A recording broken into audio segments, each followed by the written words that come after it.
Dear student, आप लोगों के लिए आज फिर से मैं 12th का बायोलॉजी चैप्टर 14 ये आप लोग के लिए फिर से हम आज लेकर आए हैं। पारितंत्र है इकोसिस्टम चैप्टर 14 और जितने भी आपका डीपली क्लास है उसको वन शॉट में हम दिखाने का काम किए हैं।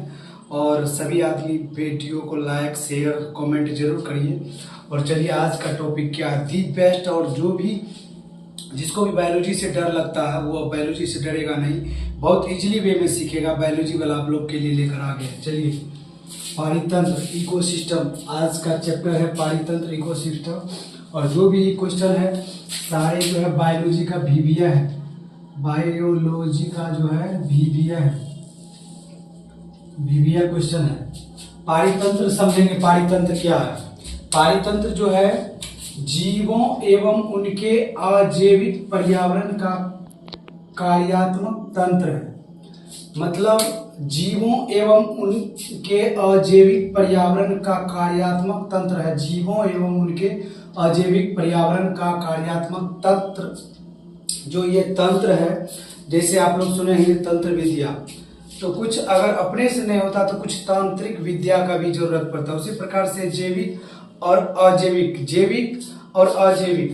तो यहाँ जो है, यहाँ है अजैविक। अजैविक में पर्यावरण का कार्यात्मक यानी फंक्शनल तंत्र है। जो इसका मुख्य दो घटक है, पहला घटक का नाम है जैविक घटक, दूसरा का अजैविक घटक है। जैविक घटक में उत्पादक, उपभोक्ता और अपघटक आएगा। जैविक घटक में उत्पादक, उपभोक्ता, अपघटक आएगा। और अजैविक में जल, वायु, मिट्टी, तापमान और प्रकाश आएगा। तो समझिए कि अजैविक में जो जीव उनके अजैविक पर्यावरण का कार्यात्मक तंत्र है। मतलब जो पहले से ही है, जैसे जल पहले से है, वायु पहले से ही बढ़ रही है, मिट्टी वो पहले से है, तापमान पहले से है, प्रकाश पहले से है। उत्पादक, उपभोक्ता, अपघटक मतलब जो क्या होता है एक दूसरे पे डिपेंड होता है, जो एक दूसरे का भोजन ग्रहण करता है। जैसे शेर है तो शेर क्या करेगा, शेर भोजन करेगा तो शेर भोजन में क्या करेगा, तो वो मांस खाएगा, तो मांस खाएगा।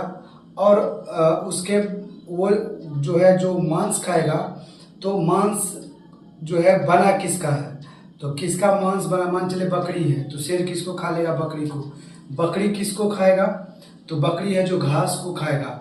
तो वो क्या हो जाएगा, उत्पादक हो जाएगा, उपभोक्ता हो जाएगा, अपघटक हो जाएगा, जो जैविक इसका घटक का प्रक्रिया है। अजैविक घटक क्या है, जल, वायु, मिट्टी, तापमान और प्रकाश है, जो पहले से ये घटना घटित आया है।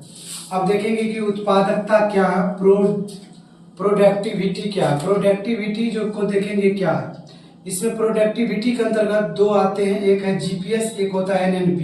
जीपीएस का फुल फॉर्म होता है ग्रॉस प्राइमरी प्रोडक्टिविटी और NPP का मतलब होता है नेट प्राइमरी प्रोडक्टिविटी। मतलब जीपीएस ग्रॉस प्राइमरी प्रोडक्टिविटी जो कुल प्राथमिक उत्पादन है, और इसका सूत्र होता है NAPP बराबर GPP माइनस रिस्पायरेशन पोस्ट में R।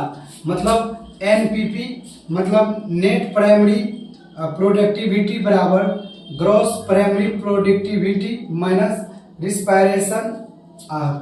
अपघटन अब देखेंगे कि अपघटन क्या है, डेमोकम्पोजिशन क्या है, जो चरण 5 में विभाजित है, तो उसको हम देखेंगे क्या है। तो इसका ट्रिक बहुत अच्छा है कि फ्रेंडली कैट हम मिले, मतलब फ्रेंड जो है कैट लिए और हम मिले, ट्रिक से याद रखेंगे। तब फ्रेंड से फ्रेगमेंटेशन मतलब खंडन, ली से लीचिंग, कैट से ह्यूमिफिकेशन जो है, ह्यूमिफिकेशन ये कैट से हुआ। और कैटेबोलिज्म अपापचय है। इसको हम क्या करेंगे, यहाँ पर ट्रिक को जो है थोड़ा ये जो है इसको लिखने में थोड़ा मिस हो गया है, तो इसको हम क्या कर लेंगे, पहले यहाँ इसको हम कर देंगे, यहाँ इसको कैट कर देंगे, क्योंकि ये श्रेणी में था और ये जो है थोड़ा मिस हो गया। उसके लिए हम नेक्स्ट यहाँ पर ट्रिक रखे हैं। तो अपघटन का चरण है फ्रेगमेंटेशन, लीचिंग, ह्यूमिफिकेशन और कैटेबोलिज्म अपचय और मिनरल्स लाइजेशन यानी खनिजीकरण। तो ये अपघटन का प्रक्रिया था, आप इसको देख लीजिए, स्क्रीनशॉट ले लीजिए, अपने कॉपी में लिखिए। नेक्स्ट टॉपिक है ऊर्जा का प्रवाह। ऊर्जा का प्रवाह यानी एनर्जी फ्लो। एनर्जी फ्लो क्या है कि ऊर्जा का मुख्य स्रोत सूर्य है। ऊर्जा का मुख्य स्रोत क्या है? सूर्य है। जो हम लोग को ऊर्जा एनर्जी मिलता है, फल पत्ती सजीव प्राणी को जो भी एनर्जी है, जो विटामिन डी मिलता है, वो ऊर्जा का मुख्य स्रोत है सूर्य। क्या है? सूर्य है। ऊर्जा का मुख्य प्रवाह का दिशा में होता है, दिशा में होता है। और ये 10% नियम प्रत्येक पोषीय स्तर पर केवल लगभग 10% ऊर्जा अगले स्तर तक पहुंचाती है। मतलब प्रत्येक पोषी, जो भी पोषी है दूसरे पर निर्भर है, जो सजीव प्राणी है, सबको 10% ऊर्जा अगले स्तर तक क्या करती है? पहुंचाती है। मतलब 10% नियम प्रत्येक पोषी स्तर पर केवल लगभग 10% ऊर्जा अगले स्तर तक पहुंचाने का काम करता है ऊर्जा प्रवाह यानी सूर्य। अब क्या है कि नेक्स्ट टॉपिक है खाद्य श्रृंखला, फूड चेन। तो फूड चेन में क्या देखेंगे? ग्रेजिंग फूड चेन जो है, जिसमें चराई होता है, जो जिसमें जानवर चरता है। डेरिटस फूड जो है, ये डेरिटस फूड चेन जो है, ये अपघटी है। इसमें क्या होता है? अपघटन की क्रिया होता है। नेक्स्ट टॉपिक है छठा यहाँ पर खाद्य जाल यानी फूड चेन। तो फूड चेन क्या है? कई खाद्य श्रृंखला को आपस में जोड़ना क्या होता है? खाद्य जाल कहलाता है। खाद्य जाल फूड वेब, कई खाद्य श्रृंखला को आपस में जोड़ना फूड वेब कहलाता है। नेक्स्ट टॉपिक है पारिस्थितिकी पिरामिड यानी इकोलॉजिकल पिरामिड। इकोलॉजिकल पिरामिड, इसके अंतर्गत क्या आता है? संख्या का पिरामिड। मतलब जो संख्या है, जो काउंटिंग है, वो संख्या का पिरामिड। मान के चलिए ये संख्या का पिरामिड है, तो इसका क्या होगा? अल्टरनेटिव होगा। मान के चलिए यहाँ से संख्या का पिरामिड होगा। तो इस क्रम में संख्या के पिरामिड को सजाएंगे। जेब का भार का पिरामिड, तो जेब के भार को पिरामिड को भी हम सीधे क्रम में भी, इसे ट्रायंगल के आधार पे इसे भी हम सजा सकते हैं। ऊर्जा का पिरामिड हमेशा क्या होता है? ऊर्जा का हमेशा सीधा रहेगा, और संख्या पिरामिड जेब भार का जो है ये उल्टा रहेगा। अब यहाँ पर देखिए, ये अपघटन की प्रक्रिया को याद करने के हम लिए ट्रिक दिए हैं कि फ्रेंडली कैट हम मिले। फ्रेंडली कैट हम मिले, ये अपघटन की प्रक्रिया को याद रखेंगे। फ्रेंडली फ्रेक्टेशन, ली से लीचिंग, केट, यहाँ केट है कैटाबोलिज्म, और हम यहाँ से ह्यूमिफिकेशन है, और मिले से क्या है? यहाँ मिले जो है मिले, तो मिले से है खनिजीकरण, क्या है? मिनरल्स, यानी मिले से खनिजीकरण मिनरल्स है। तो यहाँ पर हम याद रखेंगे अपघटन के चरण को कैसे याद रखेंगे कि फ्रेंडली कैट, मतलब मेरा फ्रेंड जो है, फ्रेंडली कैट हम मिले, मतलब फ्रेंड तो फ्रेक्टेशन, और ली से लीचिंग, कैट से कैटाबोलिज्म, हम से ह्यूमिफिकेशन, मिले ये खनिजीकरण है। और सेकेंड फॉर्मूला है पाउआ। पाउआ, तो नाम सुनेंगे कि एक पौआ द, तो एक पाउआ, पाउआ मतलब पा से प्रोड्यूसर उत्पादक, उ से कंज्यूमर उपभोक्ता, अ से डिमो कंपोजर यानी अपघटक। याद रखेंगे, पा से प्रोड्यूसर, उ से कंज्यूमर मतलब उपभोक्ता, अ से डिमोकम्पोजर ये अपघटक।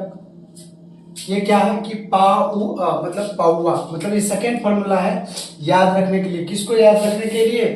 तो किसको याद रखने के लिए? ये उत्पादक, ये जो है उत्पादक को याद रखने के लिए है ये फॉर्मूला, ठीक है ना। और नेक्स्ट ट्रिक है कि 10% का नियम। 10% का नियम क्या है कि पहला ट्रिक होगा 10%, तो 10 दही का 100, तो 100 के बाद आएगा 10, 10 में 0 उड़ गया, बचा 1, 1 क्या हो गया? 1 से पहले क्या था? 0, अब दशमलव लगा के 1 दे देंगे। फिर से देखिए, पहले 100 होता है, 10 दही के 100, 1 समय 1 0 उठ गया तो 10, 0 उड़ गया तो बचा 1, 1 जब डिलीट हो गया तो पहले 1 से पहले क्या आया था? 0, अब 0 के बाद क्या है? 1, तो 1 0.1। ये क्या है? प्रोड्यूसर, प्राइमरी कंज्यूमर और सेकेंडरी कंज्यूमर का रूल है। और इसमें इस टॉपिक को पूरे शॉर्ट तरीका से समझाए हैं, इसका स्क्रीनशॉट ले लीजिए।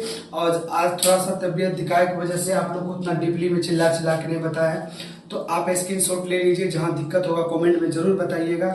आज के लिए इतना ही, पहले स्क्रीनशॉट ले लीजिए और अपने कॉपी में इसको लिखिए, और कॉपी में लिखने के बाद जो है और ये 80 से प्लस क्वेश्चन आप लोग को बिहार बोर्ड में 70 मार्क का बिहार बोर्ड एग्जाम लेगा और 30 मार्क प्रैक्टिकल रहेगा 12th वाला के लिए आगामी 2027 में। तो आप लोग के लिए बहुत सुनहरा मौका है। जो बायोलॉजी वाला जो दे रहे हैं इस पर कंसल्ट करिए। क्वेश्चन कहीं से आएगा नहीं आएगा, आपको जो भी आएगा ये बायोलॉजी वाला के प्लेटफॉर्म से 100% क्वेश्चन रहेगा। मेरा मेन मकसद ये है एग्जाम के व्यू, आपको डीपली में पढ़ाने का कोई नहीं, वो आप क्लास ज्वाइन करके आप कर सकते हैं। मेरा क्लास ऑफलाइन ही चलता। तो चलिए आज के लिए इतना ही। जय हिंद, जय भारत। नेक्स्ट वीडियो में मिलते हैं।